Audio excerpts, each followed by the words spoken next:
Now have your charts before you.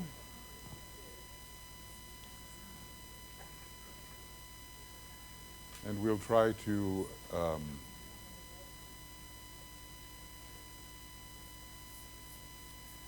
look at some indications as to how these energies can be used, and then you can further refine all of that when you are more intimately working with your group facilitators.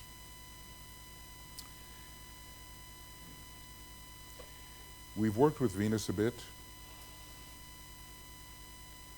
Have you been seeing Venus out at night? Have you checked that out? It's really magnificent at the moment, you know. Even just taking a minute to just come en rapport with that visual presence is very illuminating experience. And we do know, it's been asked, you know, the Venus transit is coming up. It's going to be discussed, the end of an 8-year cycle, and the next one, it's 2004, 2008. It happened in June both times, and the next one's in 2117, 2117, which is 105 years from now, is it? Kind of reminds me of the 105 plus 3 Kumaras, 105 Kumaras, you know. And I think, I mean, all of those cyclic lengths are worked out, but that's the year that DK, in one of his private correspondences with Roberto Assagioli, he gave that as the year of the beginning of the Aquarian age, when the vernal equinox aligned particularly with the 30th degree of Aquarius. So the next Venus transit of this nature across the face of the sun. You see, a Venus-Sun alignment is a very important thing, because in a way, well, the sun is the spirit, of course. It's the spirit, it's the electric fire of our entire solar system. All of our electric fire and solar fire and fire by friction, they're all part of this great heart-centered energy of the sun. So it's a spirit energy, and it's an alignment of spirit and soul. But from another perspective, astrologically, the sun is standing for a non-sacred second-ray planet, which has more to do with the personality. So we have an alignment with all three aspects of divinity at that time. So if you are in a position to see the Venus transit or to participate meditatively in it, and of course I would like to invite you to Lapland, the north of the Arctic Circle, where we're holding a special convocation for the Venus transit. Please see me or Tuya if you'd be interested in coming, because I think we're going to have a wonderful time and do rituals on the side of the North Sea like we have in the past. It's just marvelous. We were out there at midnight, you know, midnight sun, and this ancient ritual ground would, you know, just feel thousands of years old, you know, used in that way for thousands of years. And were any of you there in 2008? I think we got rained out in 2005. But in 2008, it was just magnificent, beautiful sun. And we're going to be carrying on in that way in the same vein. But we have the June full moon on the 4th, at least in Finnish time. And then early on the 6th, we'll be climbing a mountain and holding the Venus transit vigil up there on top of one of the sacred mountains. It's not too high. I've already planned to stay at the bottom with whoever else wants to join me. Oh, well, either that or be carried up. Anyway, but it's, you know, it's light all the time. The sun is up all the time, and it's totally clear. And so that's the end of our 8-year solar angelic Christ-centered period. The number 8, you know, is connected with the Christ consciousness and with many other things. So the end of an 8-year cycle, about which Peter and others know a lot more than I do. But anyway, we're considering it a solar angelic cycle. And we're going to be very much focused on that whole idea of the solar angel, Venus crossing across the face of the sun, imbued by the spirit. So you all come, and then if you don't want to come then, you can come in the dead of winter during the festival week of the New Group of World Servers from December 21st to 28th. It's only 25 or 30 below, and that's not bad. It could be 50 below, you know, and that would be exciting. Okay. So, and we begin on May 30th. in our temple in the north. So we'll review this. Brett told me to increase the size of my print, as it could then be better picked up. So who's ever presenting and has print, make it large enough to be seen. The solar angel uses the energy of Venus to illumine the lower mind, de-glamorize the astral body, as it is, you know, when you look at the Tibetans' techniques for dispelling individual and group glamour. Venus and the Ajna center and Taurus are very much involved in that, right? And to bring the impulses of the etheric body into harmony with inner spiritual patterns of expression. So to bring coherence and harmony into the etheric system. Venus is so many things. It's crucial in our life that we learn how to become soul-infused beings. So what I'd like you to do, just take a look at your, Venus position there. We've been doing this for quite a while. And we were just going to give kind of like 30 seconds here, for each one of these, maybe a little bit more. It's going to be kind of a lecture and reflection, lecture and reflection. The main thing is, I think sometimes in a room like this, you just imaginatively project the image right into the center of the group. Indigo is the higher color of the fifth ray, interestingly correlating with the second. So you put that indigo Venus right into the middle of the room. You feel yourself imbued by it. And seek to recall in your life a strong Venus experience which has been of soul value to you, something where the mind was clarified, the emotions were tranquilized and rendered deglamorized. The etheric system was rendered coherent, and the beauty of the inner light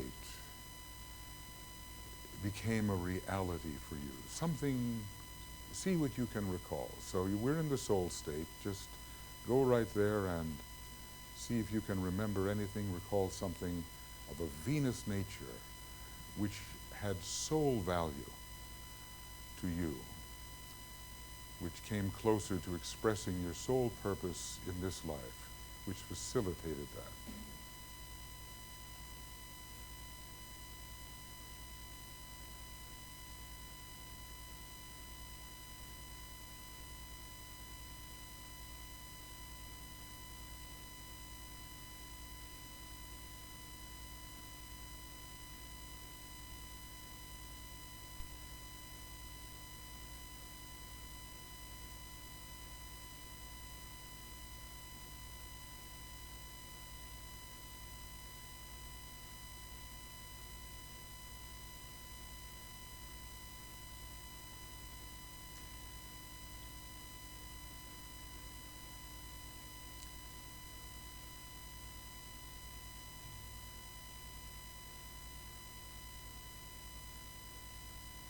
There are probably many. You can make a note, you can use it as a seed, you can use it as a seed for future reflection. Master Morya, he said, gather your best fires, recollect them, bring them together. At the same time, he said that not all fires need to be burning on the mountain simultaneously. So there's an element of conservation of law of economy there, but we remember our best moments, he said. Bring them together and use them for inspiration. The solar angel uses the energy of the ascendant to move the disciple forward into the understanding and expression of a quality next needed to round him out spiritually. Nicholas has a good image there of the ascendant like an A, which is like an eye, an eye looking forward to the future needed quality. It seems like such a simple thing, dealing with the ascendant, and so much the reverse of exoteric astrology. But now, Put the image of your ascendant right here in the middle of the room. All of them, all 12 will be there, but put it there in the appropriate color. And seek to recall a strong ascendant-related experience which has been of soul value to you. And when I say of soul value, I mean of value in manifesting the soul pattern here in these lower three worlds. A strong ascendant-related experience.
And we'll sound an Om on that one to confirm it and fix it, stabilize it.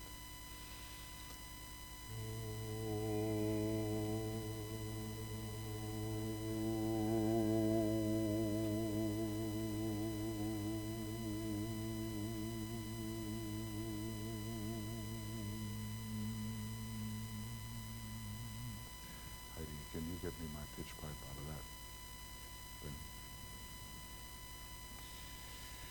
The solar angel uses the energy of the sun sign, to make sure there is a well-equipped, integrated, self-directing personality. At this point, we should all be rapidly integrating personalities, even though in a way, as Elena pointed out yesterday, it doesn't really occur fully until the 3rd degree. But certainly, we're on our way, and we are not people that are just being led by the nose. We have our own program, innerly devised program, and we can carry it out ourselves. Something of the will, something of the first rays coming into our nature, for which the sun can stand at the center of all things. So your sun sign has been very useful. It is the sun of probability, not possibility, but probability. It's what most people will use unless they can graduate to their rising sign. So, you know, we're not necessarily identified entirely with our sun sign anymore, or even with our rising sign. I mean, there are other identifications which are deeper, but put your sun sign right there in the middle of the room, in the appropriate color. You can visualize either the glyph or the sun with it in the appropriate color. I'll review them. The scarlet red for Aries, the deep blue for Taurus, yellow for Gemini, violet for Cancer, orange for Leo. DK gives yellow for Virgo, but okay. But I kind of like that blue-green thing, which is about the evolution of Virgo from green to blue. He gives indigo for Libra, crimson, dark red for Scorpio, rich blue for Sag. He gives a green, Capricorn, turquoise for Aquarius, and lavender for Pisces. So put your sun sign right there. Thank you. And seek to recall a strong sun sign experience which has been of soul value for you, bringing you closer to the manifestation of that inner plan for a particular incarnation, this one. The sun is there.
will seal this image on the predominantly second ray note G, fixing it as a value for future reference.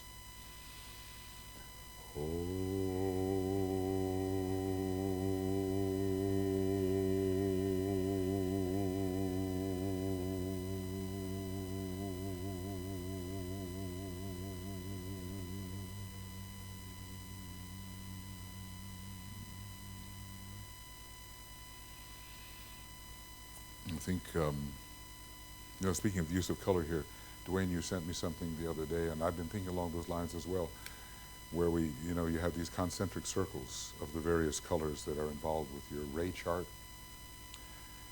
And to that can be added as well the temporary energies of your ascendant, sun, and moon signs.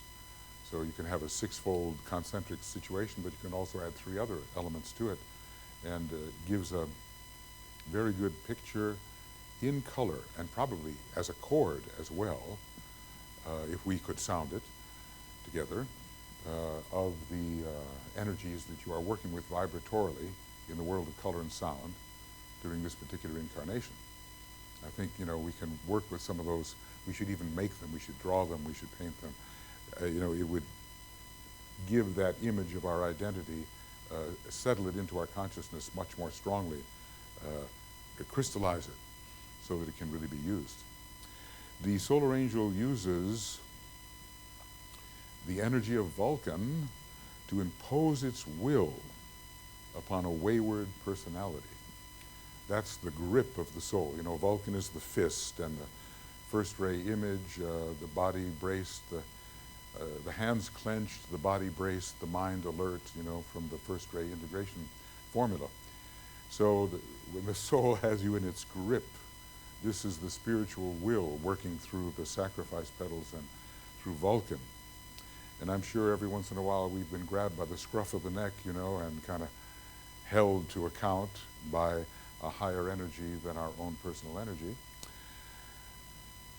Obviously, every one of these planets is so much more than what I'm saying, but I'm just kind of give some kind of little essence of the practical expression in your life. So let us seek to recall a strong Vulcanian experience in which that soul impression, imposition is what DK calls it, has been almost forced upon the personality to get it in line with the intention. So let us recall.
We will sound the confirmation of this spiritual compulsion on a kind of a red-orange note, which is C-sharp.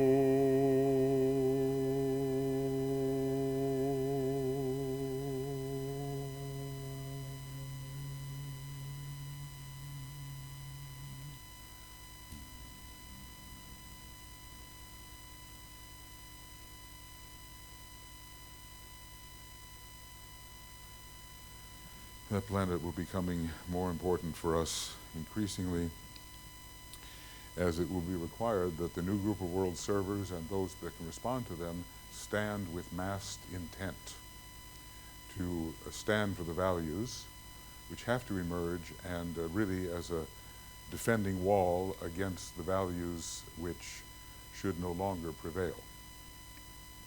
The solar angel uses the energy of Mercury to transmit the energies of the higher worlds into the lower. This is called etheric substitution.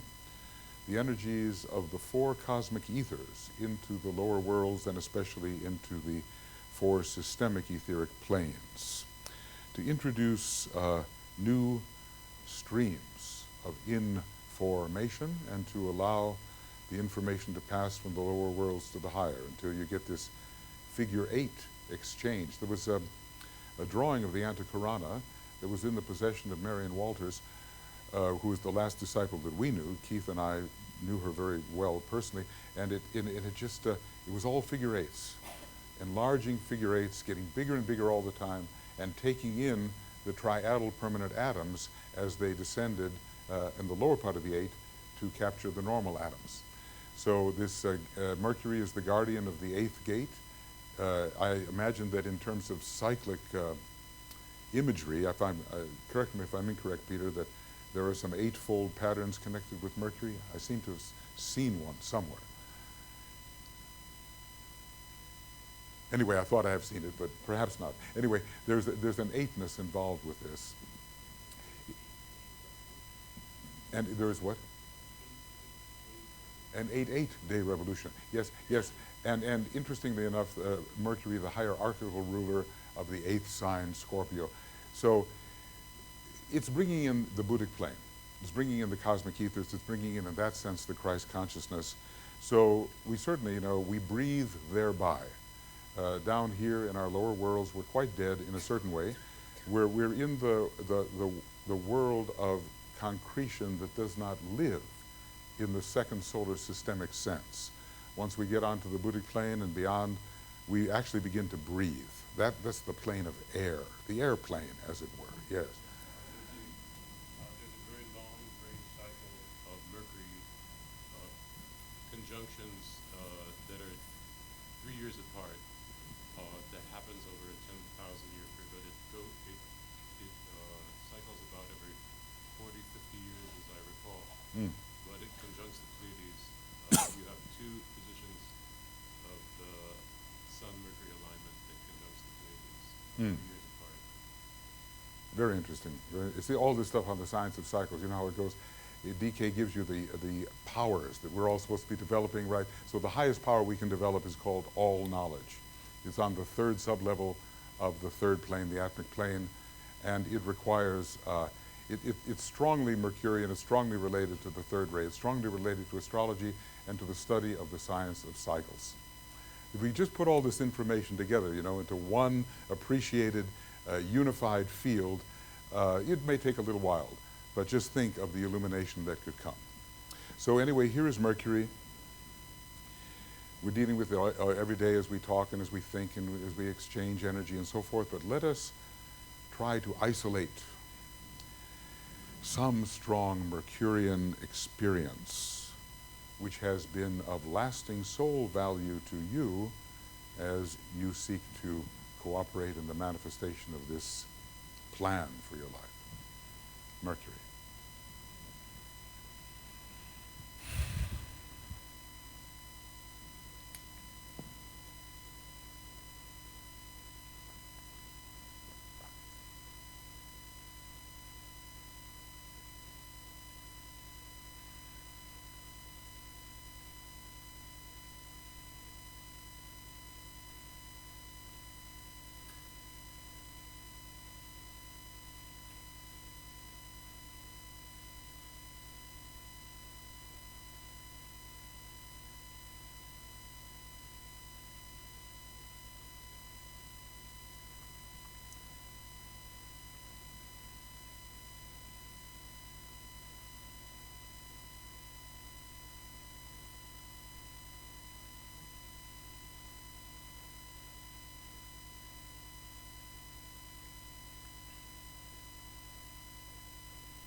I must say that quite apart from all the many things we may have conceived, the first time we ran into the Tibetan's books, he is Mercury.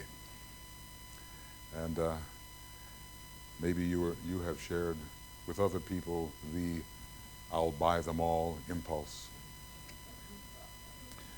I know several people that have done it that way. Oh, you know, the Mercury experience. So we'll use the note E. This is the note do re mi. It's the mi note, and it's the Buddhic note. It's the yellow note. Yadadam, badadam.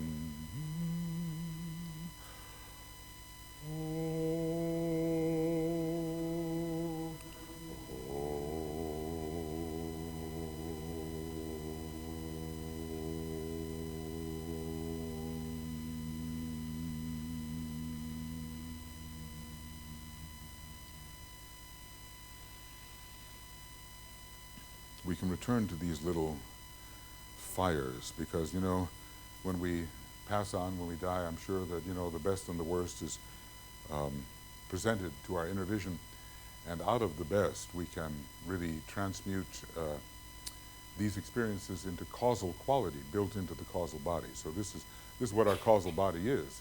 It's made up of the best that we have experienced over the many, many thousands of years. The solar angel uses the energy of Mars to confront and overcome oppressive circumstances. I think Peter talked somewhat about the heroism or valor. Those are words, the valiant, you know, somehow the personality rising beyond itself and striving through idealism to go beyond its present captured state, captured by the elementals. So, you know, there was a point where DK said, you know, the world is at war, see that you battle, he said. You know, that's coming from a second ray master, that's pretty interesting. So whatever Mars means to you, you know, it's all the personality elementals and the personality itself as a whole. That's all Mars, in addition to the many things that Peter was pointing out yesterday. It is the mind, concrete mind especially. It's the spirit of orthodox science.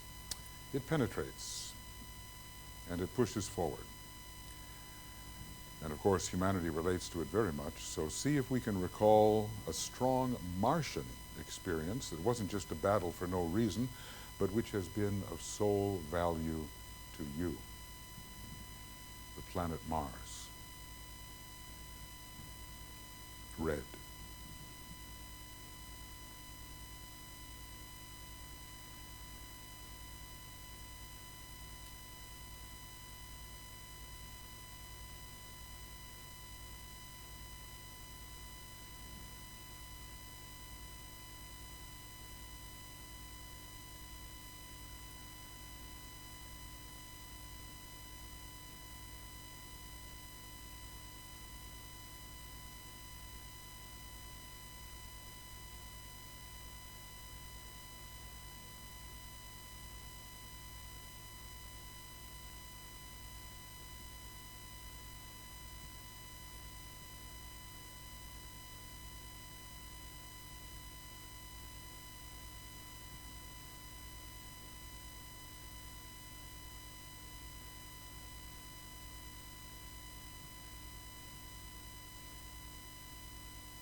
And we will seal that impression on what so many composers have called the red note, which is middle C itself.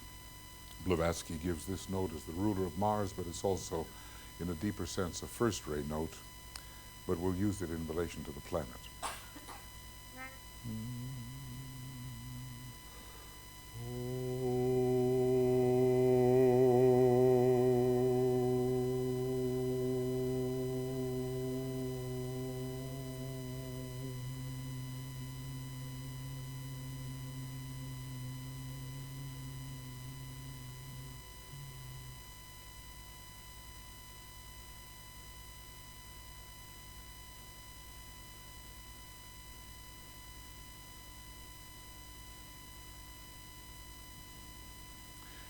solar angel uses, when I say the solar angel, I do mean the presence of the solar angel within our egoic nature, substanding our egoic nature on the higher mental plane. It is the higher ego, and yet it is not. It's more than that. And even the petals of the egoic lotus, we understand, are energy centers which can direct life in the lower worlds and stimulate the centers. So we might as well be saying that I, as a soul, inspired by the solar angel, utilize this energy in order to. Eventually it has to come under our control. The fifth ray, I mastered energy, for I am energy itself. The master and the mastered are but one. I mastered energy. From the point of the higher mental plane, we have to master energy. So the solar angel uses Jupiter, the energy of Jupiter, to expand the scope and understanding of inner and outer experience. It is the growth of consciousness. It's the expansion of the causal body. It's the embrace of more and more experience welded into a fused synthesis. It is the enlargement and deepening of consciousness. It's everyone likes to grow, only there have to be rules about that growth. But it's some of those great moments of opportunity when the horizon gives way and you see more. It's a great planet of vision. See more. You see more. And you understand more. And you participate in more. So it's really, in a way, our planet. It's a great second-ray planet. It's the most important, at this time, I think, second-ray planet in our solar system from the solar perspective. And it's the planet that, in a way, is most like our sun, just as Venus is most like Sirius, and other planets in our system are most like another star in the 7 solar systems. So Jupiter, then, a strong Jupiterian experience which has been of soul value to you. Recall with precision, with clarity, and capture one of your better fires thereby.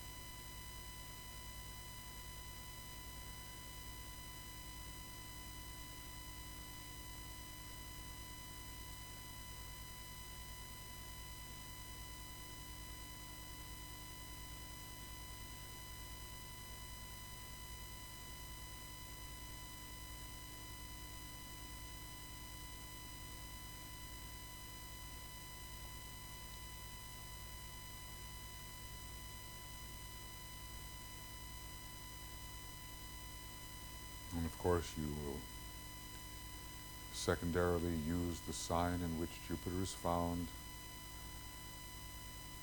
to give still greater understanding to the Jupiter experience.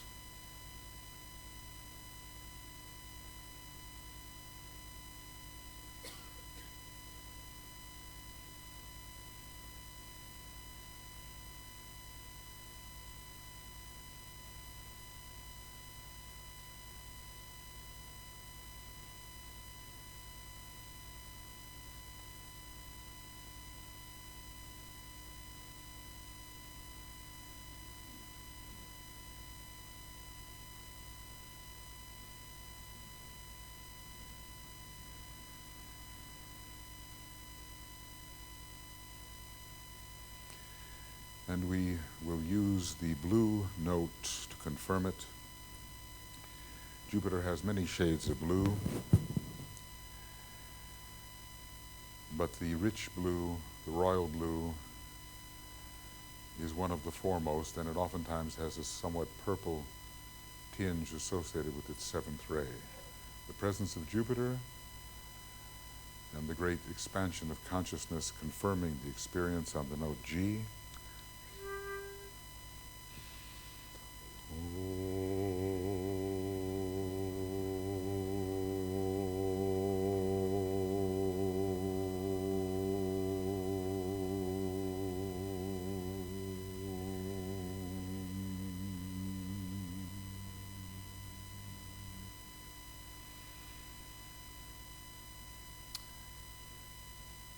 think some of you know, was it the, is it in the chart of HBB where Jupiter and Uranus are conjunct in Aquarius? That gives an idea of what the Theosophical Society was intended to become. Jupiter, Uranus, and Aquarius. The orthodox and esoteric ruler, the great fellowship, the great society, the abundance, life more abundant that it was meant to produce, and we're still part of that theosophical movement, and we may yet, succeed. Then, of course, Saturn, great lord of karma, and the planet so important to every one of us as disciples. Saturn with Mercury. So we need this chastening influence of Saturn when we are out of alignment with the spiritual life intention as envisioned by the solar angel. Saturn keeps us in line with the law, and it is one of the planets of spiritual will, and the more we fulfill the unfinished business of the past and align with the divine plan coming from the atmic plane,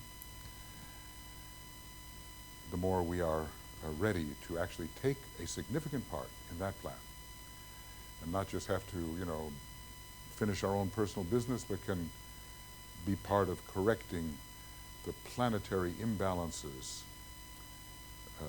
which have to do with planetary karma. This is Saturn in relation to Libra. It's the color green.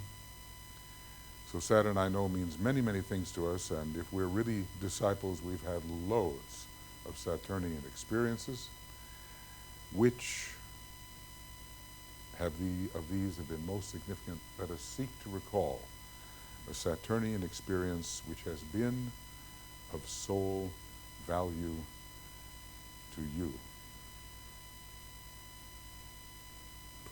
Put the green Saturn right there in the center of the room, and the secondary color of your sign, the sign in which it is found.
We will use the green note, which Blavatsky gives as the note Fa, the note F, the note of the previous solar system, note of the third ray, the note F.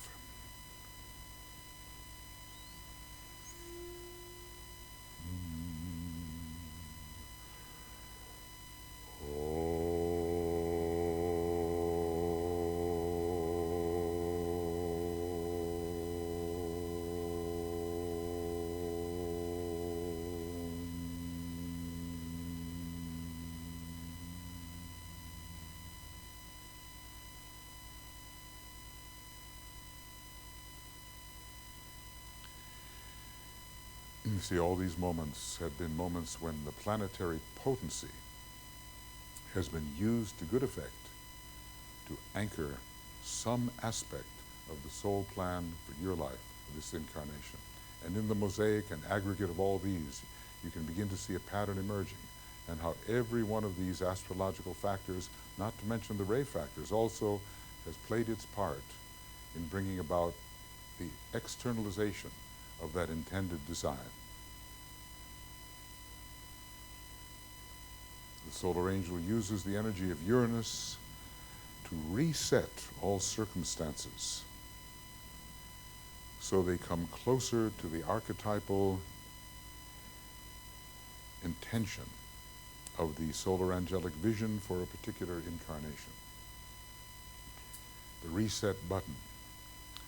We oftentimes live very conditioned lives, but they're not necessarily archetypalized. In other words, they're not necessarily congruent with the design in the world of being which is intended to externalize. So, say, well, Uranus upsets everything, and there's the earthquakes, and everything is made into chaos, and that's true, but then why? So they can all be repatterned according to a truer design.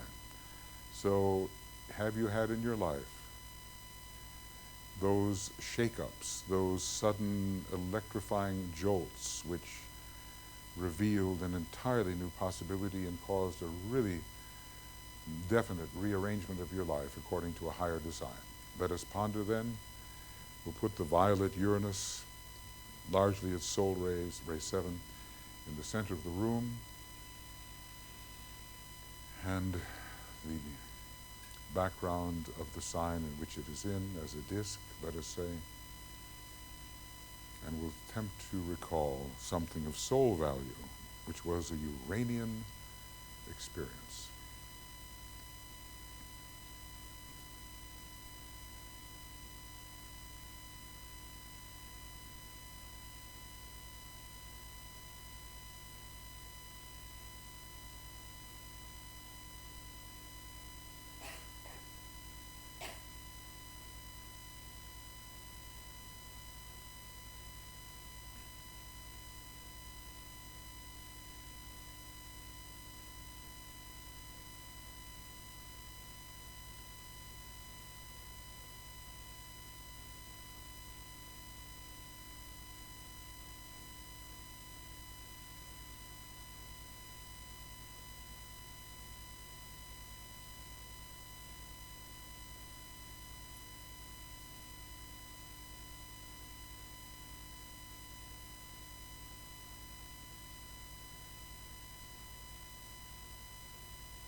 We will confirm the emergence of these, let's call it an archetypalizing shock.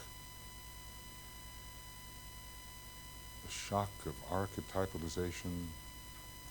We'll use the moon note, which is the violet note, as it veils Uranus, which is the note B, the violet note. The leading tone to the ultimate first ray note of C. Very interesting.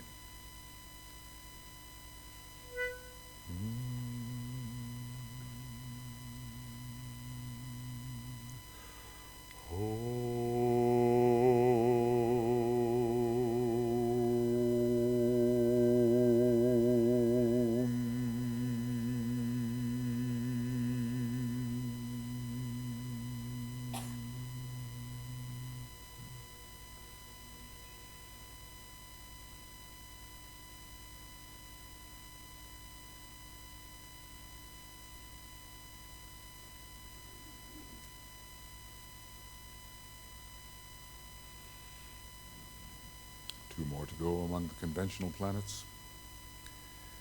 The solar angel uses the energy of Neptune to transcend entrapment in concrete circumstances, concrete desire, and concrete mentation. To slip out, to slip beyond, to penetrate any barrier, to pass through the membrane, to identify with. and become that which had seemed to be other. It's the strongest second ray planet in our solar system. It's a monadic second ray. Its color, deep blue. Beautiful pictures of Neptune, much deeper blue than Uranus. Have you seen the pictures of Uranus? That has a green in it. It has a more turquoise green mixture.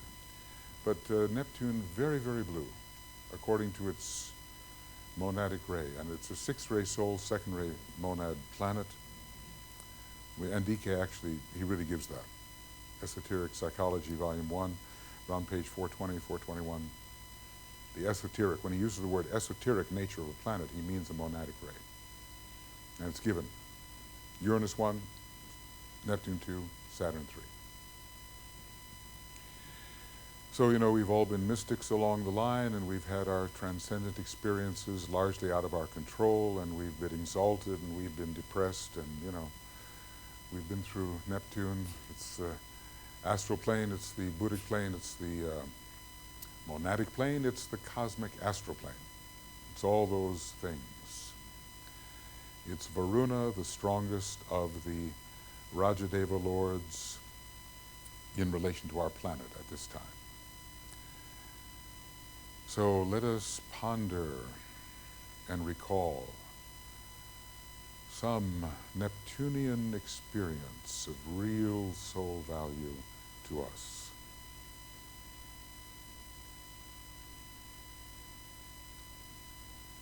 And you can see Neptune in the blue if you wish, or the rose color is another possibility, against the background of its sign. And that in itself should evoke something.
There is no note given for Neptune. It has a peculiar relationship to our solar system, but I have found experimentally that the note A flat is evocative in that sense.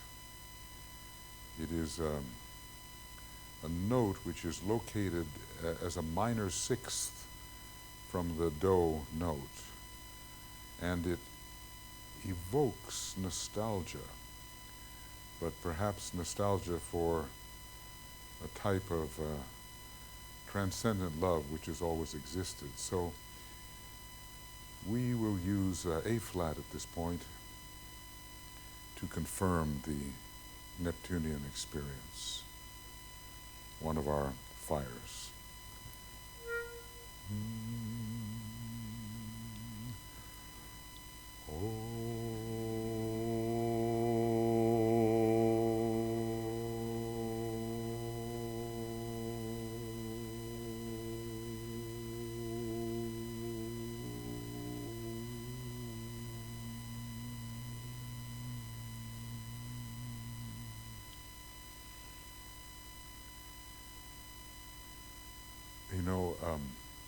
The G is kind of a blue note. The A is an indigo note, interestingly enough, and the A flat is right between them, somewhere between the blue and the indigo. It's almost like the image of the planet itself. And finally, for this experiment, sitting upon his jet black throne, our favorite buddy, Pluto, who has been demoted recently, but I think the last word has not been spoken. In other words, the power of Pluto is so incredible that there may be yet an astronomer who will experience the results of the demotion.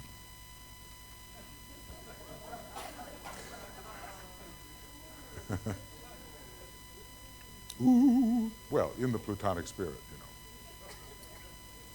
So to sever the relationships, to sever our relationship with vice and entrapment,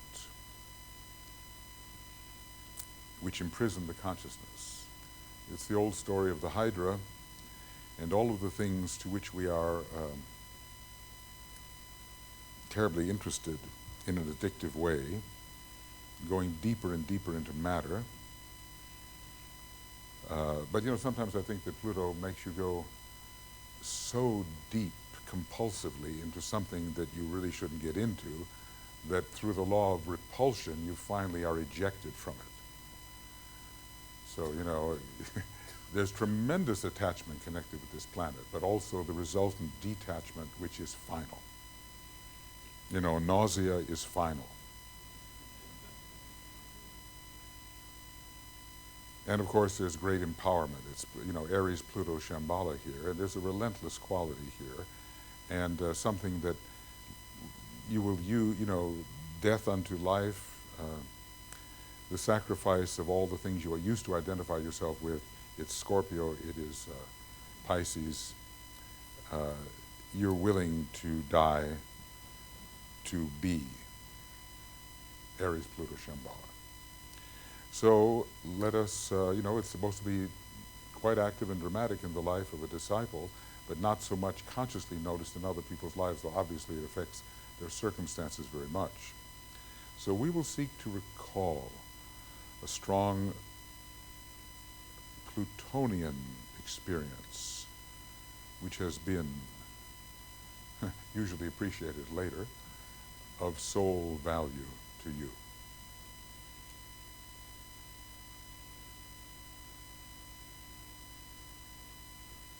And Tibetan says the true symbol of Pluto, the upward pointing arrow, he gives it.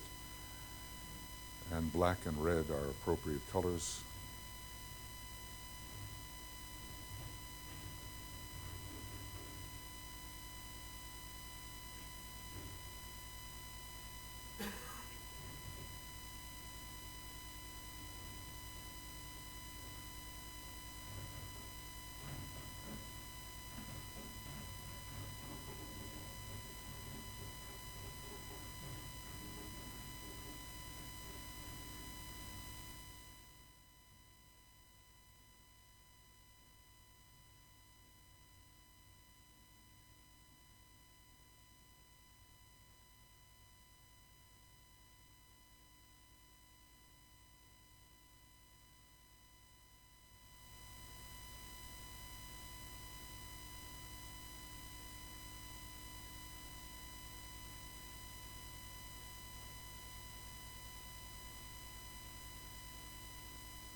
And I'm again, I'm realizing I should have used the note D for Vulcan. It would have been a little better.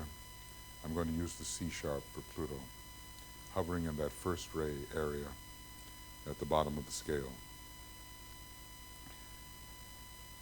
Pluto. Confirming the value of that severing ejective experience.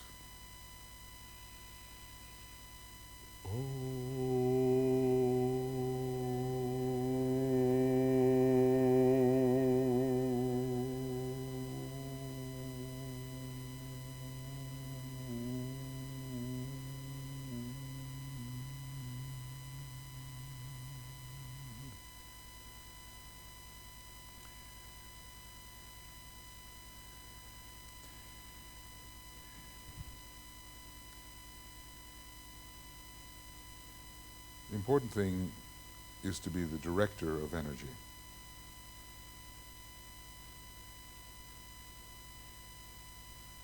The first ray monad, the director; the second ray monad, the teacher; the third ray monad, the manipulator or creator.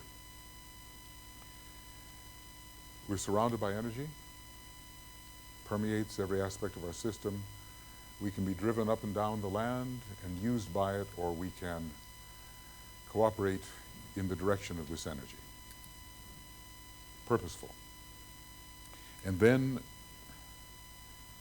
this is the quotation I was looking for, and then we can participate in this beautiful consummation, which Alice Bailey seemed to love very much. And I think it's quoted from Evans Wentz of Tibetan Yoga and Secret Doctrines. All beauty, all goodness, all that makes for the eradication of sorrow and ignorance upon the earth must be devoted to the one great consummation. Then when the lords of compassion shall have spiritually civilized the earth and made of it a heaven, there will be revealed to the pilgrims the endless path which reaches to the heart of the universe. Man, then no longer man, will transcend nature and impersonally yet consciously, in entonement with all the enlightened ones, help to fulfill the law of higher evolution, of which nirvana is but the beginning. It's glorious, you know, and it gives us such a vision of what we are cooperating with,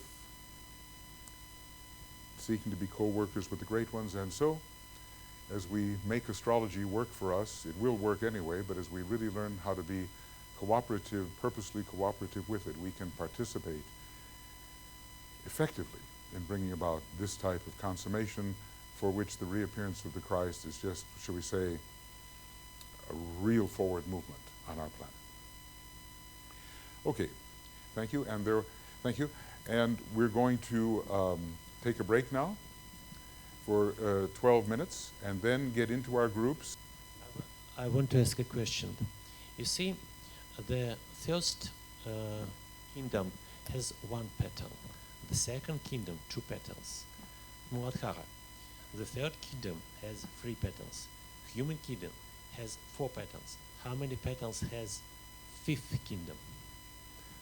How many petals have the 5th kingdom? Yeah. This, in a way, is the entrance into the 5th kingdom. It's always 12s. Hearts. No, I'm talking about Muladhara chakra. I'm sorry. I'm talking about Muladhara chakra. Kala chakra? Basic chakra. Base of the spine. Oh, base center? 4 petals. 4 petals. 4 petals. In the base center. Yes. It will change to 5 in the next system. I'm asking, who knows how many petals in Muladhara chakra has 5th? Is that the base of the spine? 4. Yes, yes. 4. In human kingdom. Yes, 4. And in 5th kingdom or soul kingdom, how many petals? 5? Well, it will change to 5. We're told that the base center, when is it? In the next chain or next round, will have 5 petals. It seems to change. Right now it's 4. Yeah, it's Thank 4. you. Yeah. Okay, well, we can discuss these things. Now we have to take a little break. 12 minutes still. Y'all come back now. Now, let us, you're going to get into groups. I just need your attention. Okay, you're going to get into groups, but it doesn't have to be the same groups you had yesterday, okay?